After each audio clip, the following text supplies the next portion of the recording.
We have a lot of news today, and I have quite a few announcements for you, so let's get to it.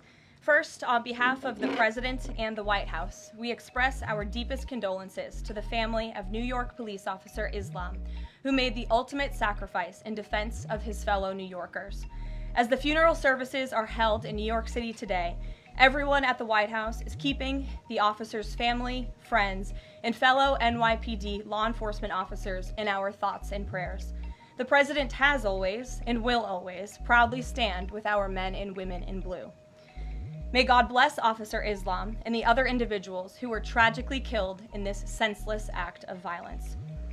In other news, President Trump's working visit to Scotland was a huge success. In less than 48 hours, President Trump brokered the biggest, most impactful trade deal in history and prevented a war in Asia for the second time since he took office. We have never had a president who wields the full power of the United States to negotiate good deals for our country and its people like President Trump. This is what maximum leverage looks like. On the peace front, President Trump helped deliver an immediate and unconditional ceasefire between Thailand and Cambodia. The two countries were engaged in a deadly conflict that had displaced more than 300,000 people until President Trump stepped in to put an end to it. The president spoke directly on the phone with the acting Prime Minister of Thailand and the Prime Minister of Cambodia to inform both leaders that unless they brought their conflict to an end, there would be no trade discussions or agreements with the United States. Almost immediately afterward, a peace was brokered that will save thousands of lives and allowed for trade negotiations with these countries to resume, and they have. The president has now ended conflicts between Thailand and Cambodia, Israel and Iran, Rwanda and the Democratic Republic of the Congo, India and Pakistan, Serbia and Kosovo, and Egypt and Ethiopia. This means President Trump has brokered, on average, about one peace deal or ceasefire per month during his 6 months in office. It's well past time that President Trump was awarded the Nobel Peace Prize. I know the topic of Israel is on everyone's mind. I have an update from Special Envoy Steve Witkoff, who I got off the phone with this morning. Special Envoy Witkoff and Ambassador Huckabee had a very productive meeting with Prime Minister Netanyahu and other officials today in Israel on the topic of delivering much-needed food and aid to Gaza. President Trump is a humanitarian with a big heart, and that's why he sent Special Envoy Witkoff to the region in an effort to save lives and end this crisis. Tomorrow, Special Envoy Witkoff and Ambassador Huckabee will be traveling into Gaza to inspect the current distribution sites and secure a plan to deliver more food and meet with local Gazans to hear firsthand about this dire situation on the ground. The special envoy and the ambassador will brief the president immediately after their visit to approve a final plan for food and aid distribution into the region, and we will provide more details for all of you once that plan is approved and agreed on by the President of the United States. On the trade front, the president secured a historic trade agreement with the European Union that puts America first and fundamentally strengthens the economic relationship between the two largest economies in the world. This deal delivers on two of President Trump's core promises on trade, supercharging America's manufacturing capacity and opening up foreign market access to American businesses. The deal guarantees that American businesses will have unprecedented levels of access to the European Union markets to export our American-made goods. Also, as part of this agreement, the EU will purchase $750 billion in U.S. energy to strengthen our energy dominance, reduce European reliance on adversarial sources, and narrow our trade deficit with the EU. The EU will also make new investments of $60 billion in the United States, in addition to the more than $100 billion the EU companies already invest in the US every year. All of these massive purchases and investments will happen by the end of 2028. What we are watching is President Trump rebuilding the greatest economy in the history of the world and simultaneously proving the so-called economic experts wrong at every turn. Media pundits said a trade deal with the EU this monumental and beneficial to America would be impossible, but President Trump made it happen. The so-called economic experts repeatedly said that the American economy would be in a recession this summer. Well, summer is here, it's almost over, and that recession does not exist. Yesterday, in fact, real GDP growth in the second quarter increased at a 3.0% annual rate, significantly above expectations. President Trump's America First policies are driving economic growth, as he always said they would. And this growth is being driven by the private sector, not the government. Federal government spending fell for a second straight quarter, while real business fixed investment rose by nearly 2% following its first quarter surge. President Trump is right-sizing government spending, reversing the damage done by the Biden administration, and allowing the private sector to flourish. The same so-called experts claimed that President Trump's tariffs would spike inflation and hurt American consumers. But consumer spending growth just accelerated, and inflation remains right on track. For the past 5 straight months, core inflation has come in below market expectation and remains in line with the Fed's 2% inflation target. Meanwhile, customs and tariff revenues have already totaled more than $150 billion since President Trump took office, leading to the first June budget surplus in nearly a decade. Those revenues will skyrocket even further starting tomorrow when new reciprocal tariff rates take effect. President Trump is restoring America's economic sovereignty by reducing our reliance on foreign countries, boosting investment in the U.S. to the tune of trillions of dollars, and creating hundreds of thousands of high-paying jobs for the American people. With America finally put first on trade and the largest middle-class tax cuts in history and other pro-growth provisions of the One Big Beautiful Bill beginning to take effect, the American economy will boom like never before over the course of the next 3.5 years, thanks to the president's vision. Finally, as you all know, the president signed an executive order earlier this year to solve the problem of exorbitant pharmaceutical pricing. According to recent data, the prices that Americans have been paying for brand name drugs are more than 3 times the price other similarly developed nations pay. The president is determined to solve this problem and took further action today. He has signed 17 letters to pharmaceutical companies' CEOs, and I would like to read you one of these letters to the CEO of Eli Lilly. All of these letters will be provided to you following this briefing. This is to the CEO of Eli Lilly from the President of the United States. On May 12, 2025, I signed an executive order delivering most favored nation prescription drug pricing to American patients to stop global freeloading and guarantee that Americans pay the same prices enjoyed by other developed nations. Right now, brand name drugs in the United States are up to 3 times higher on average than anywhere else for the identical medicines.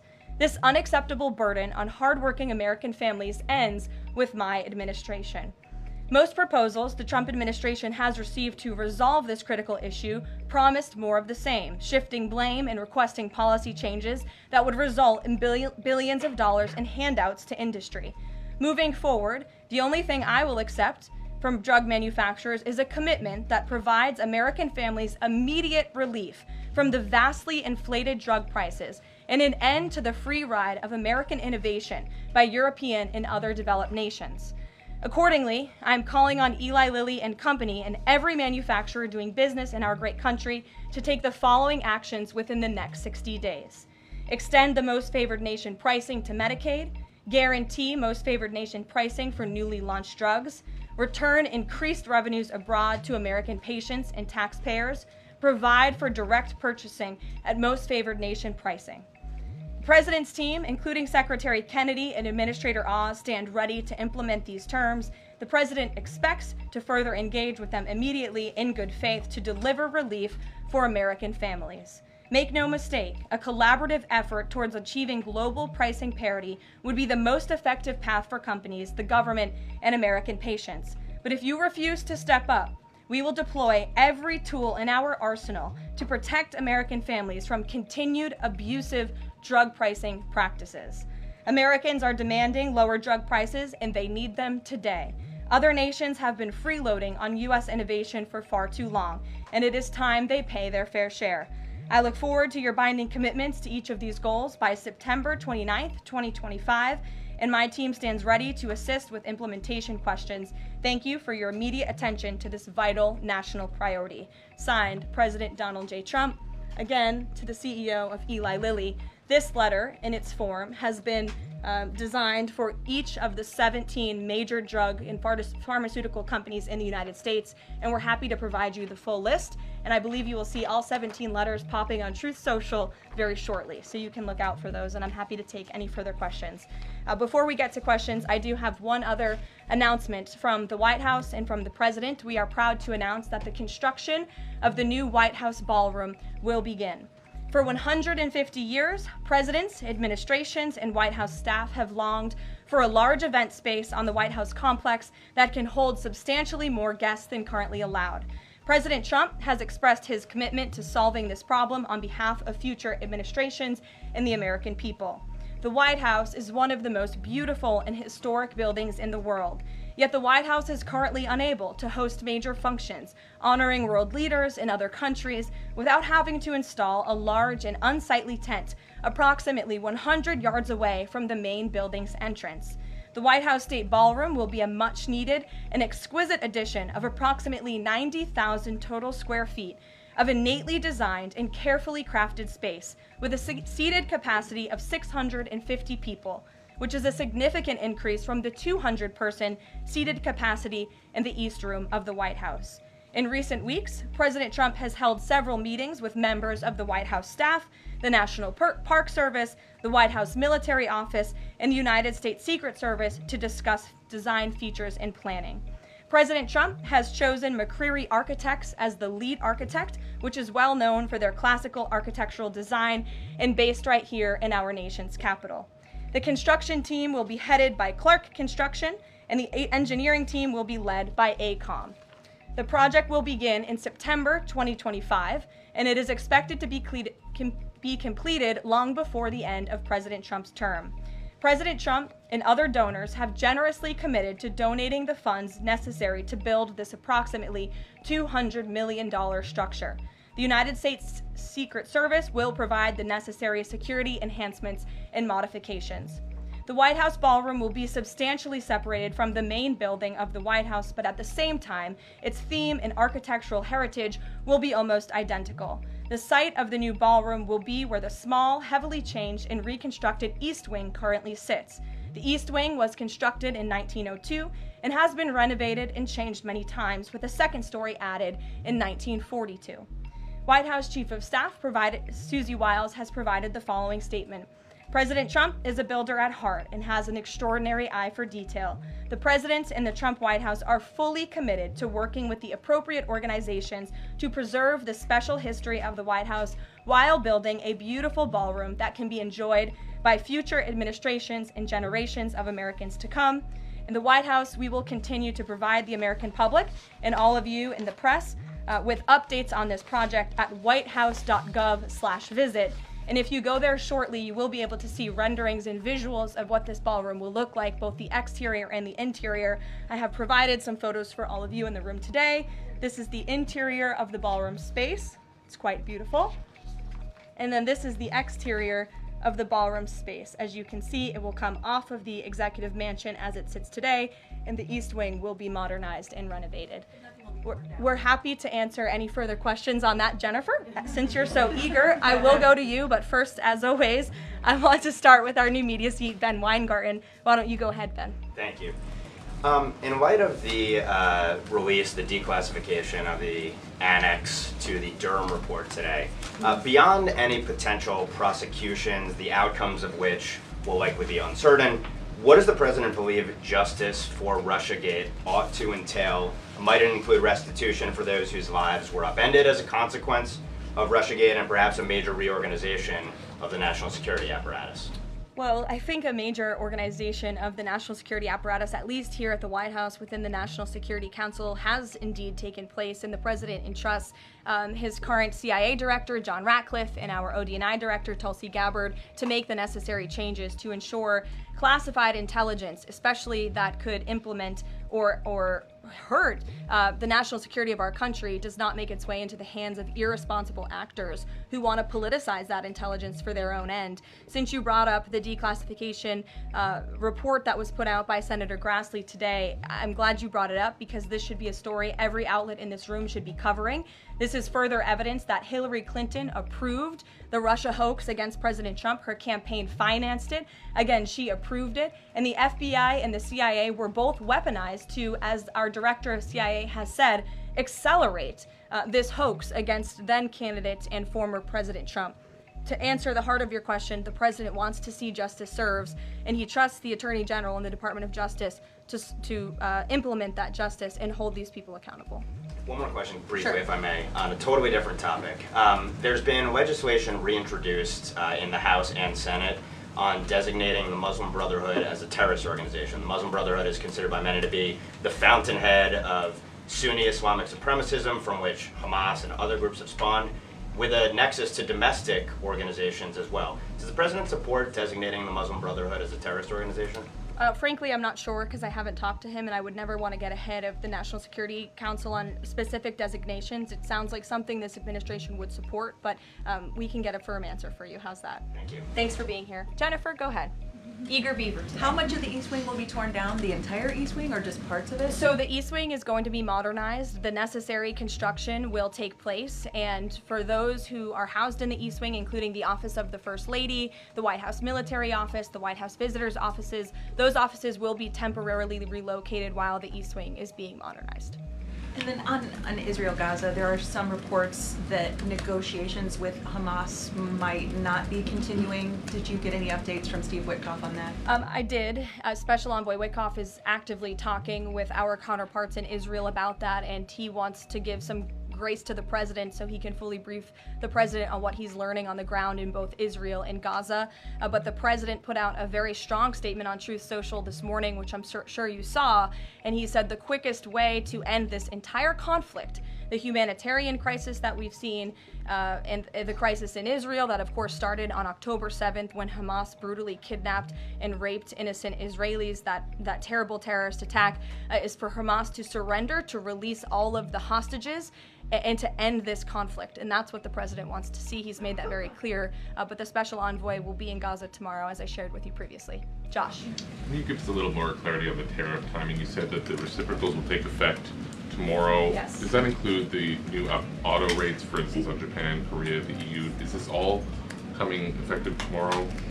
So some of the countries you just mentioned, Japan, South Korea, they have bespoke trade deals that the president cut, which, just to backtrack for a second, Josh, we promised that the president would negotiate with countries all around the world to cut tailor-made trade deals depending on those countries' challenges, how badly they've ripped off the United States of America and our manufacturing industry and our workforce in the past. And he has done that. Of our 18 major trading partners, 2/3 of those trading partners have a deal.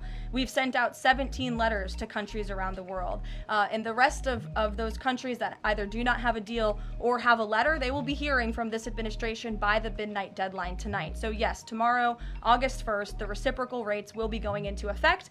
If more deals are cut between now and midnight, I will never count out the president. You've seen him do it before. He cut 3 deals in one day very recently. So we'll see what happens. I do know foreign leaders are ringing his phone, realizing this deadline is a real thing for them tomorrow, and they're bringing offers to the table. We were reporting that the president wants to meet David Solomon of Goldman Sachs today. Can you say what they'll discuss, if anything, in that meeting? I won't discuss the president's private meetings from this podium, and it hasn't taken place yet unless he gives me liberty to do so. Finally, have you talked with the president about his position on the stock trading ban bill before Congress? He obviously had pretty loaded comments about Senator Hawley. There's some reporting that they've since spoken. What is his position on the current status of that bill? The president has spoken to Senator Hawley, who called him, and the president took that call. As the president said in the Roosevelt Room yesterday, conceptually, he of course supports the idea of ensuring that members of Congress and United States senators who are here for public service cannot enrich themselves. And the reason that this idea to put a ban on stock trading for members of Congress is even a thing is because of Nancy Pelosi.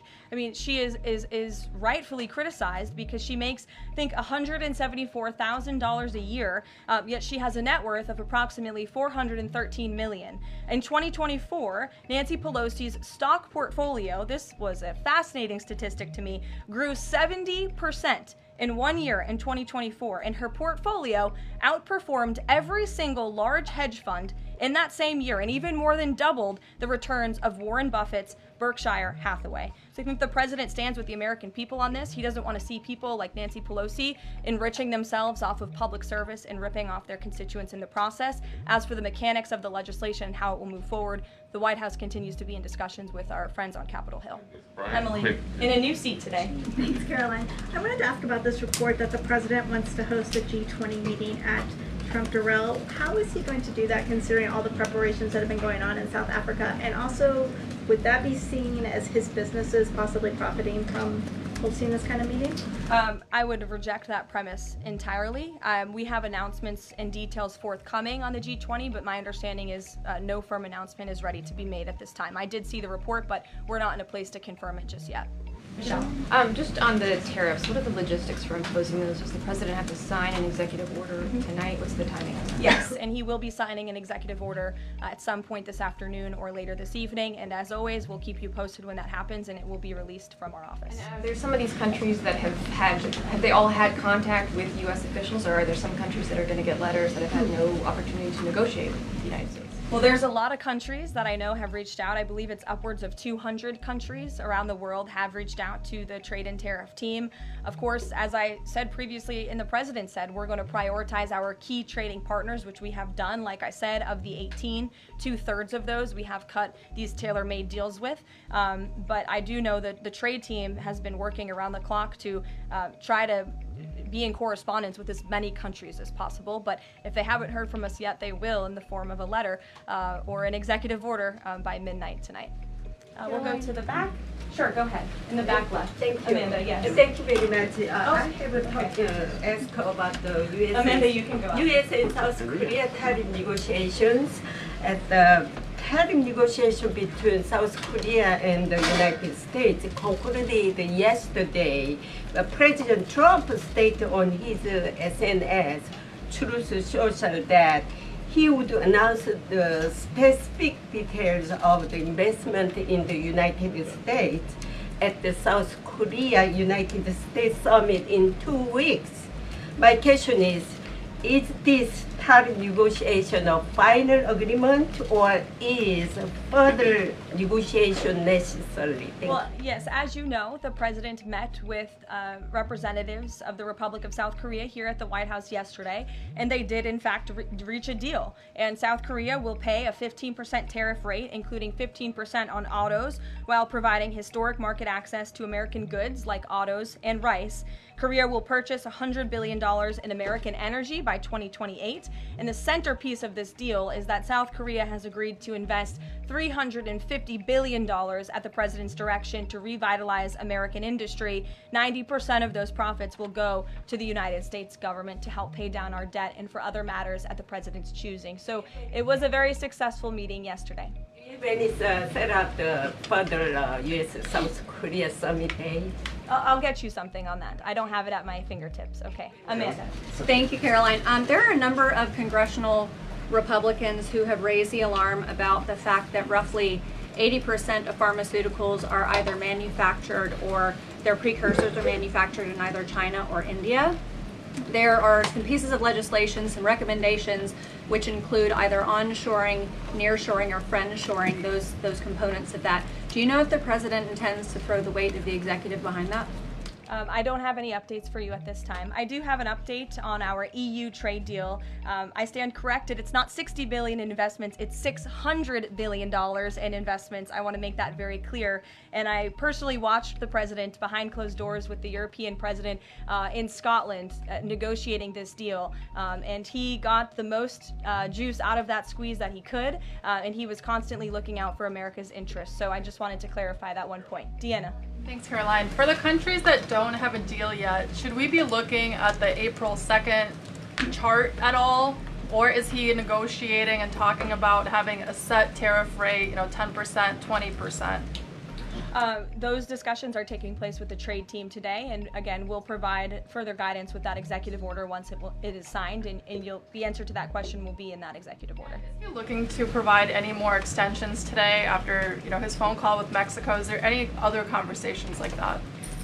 I do know that other foreign leaders around the world have reached out, and if the president decides to share the conclusions of those calls with all of you, he will do so himself. But I do want to reiterate what the president said about Mexico. Mexico is still paying tariffs. They're paying a 25% tariff on fentanyl, 25% tariff on cars, a 50% tariff on steel, aluminum, and copper. And additionally, Mexico has agreed to immediately terminate its non-tariff trade barriers, of which there are many. And as the president said, we will continue to talk to Mexico over the next 90 days with the goal of signing a larger trade deal.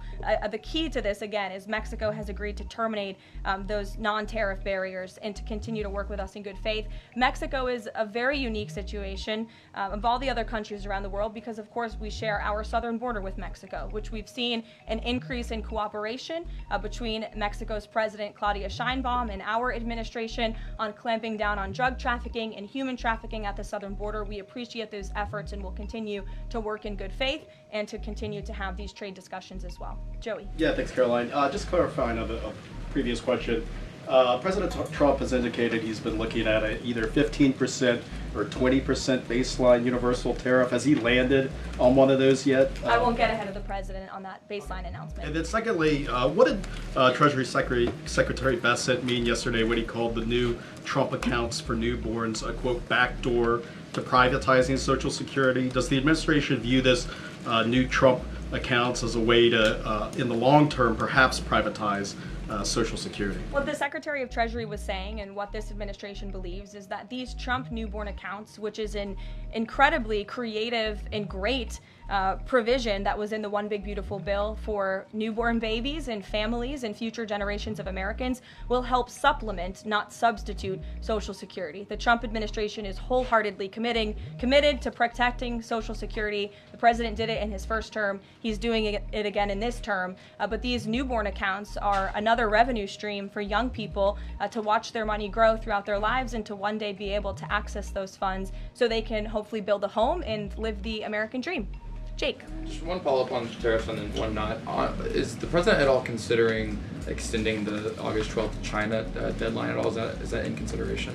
So look, on China, you heard from the president on Air Force One when we were returning from Scotland. You've heard from the Treasury Secretary as well, Ambassador Jameson Greer. They just spent 2 days in Geneva for their third round of talks with China. And the current policy, the current trade program that we have going with China right now as it stands will decrease our deficit by $5 billion this year. So we are moving in the right direction when it comes to China. And Secretary Bessent and Ambassador Greer continue to be in direct communication with our Chinese counterparts.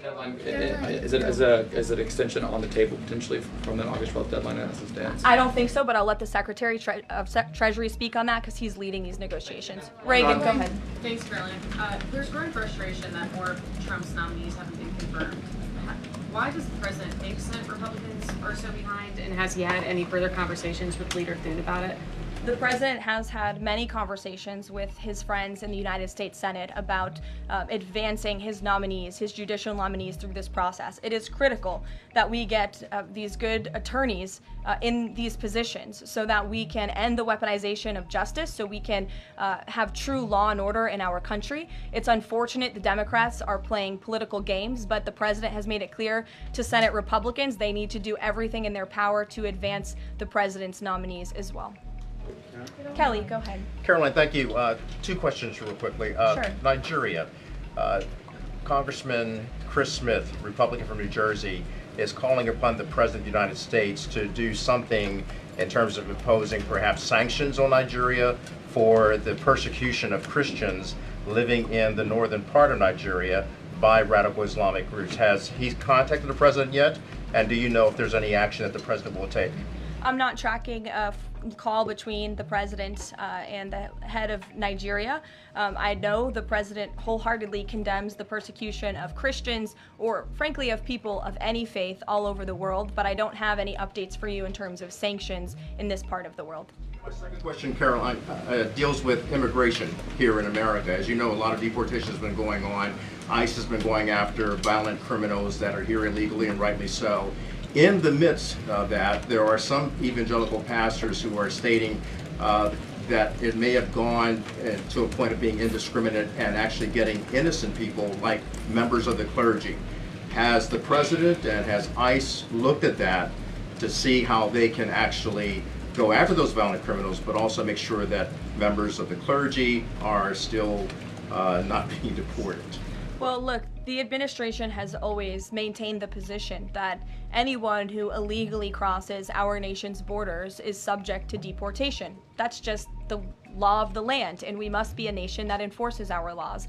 But the priority from ICE, of course, is to deport, detain, arrest, and remove violent illegal aliens and criminals from our country. And they have been doing that at the rate of thousands of illegal violent criminals every single week, especially in Democrat-run sanctuary cities where these illegal violent criminals have been given a safe haven and have essentially been immune from our nation's laws under the previous administration. That's not happening anymore because of this president and Secretary Nobel in the Department of Homeland Security, and we are going to be a nation of laws. And as we've said repeatedly, if you came here illegally, you are subject to deportation, but the priority are those public safety threats that we must remove from our communities.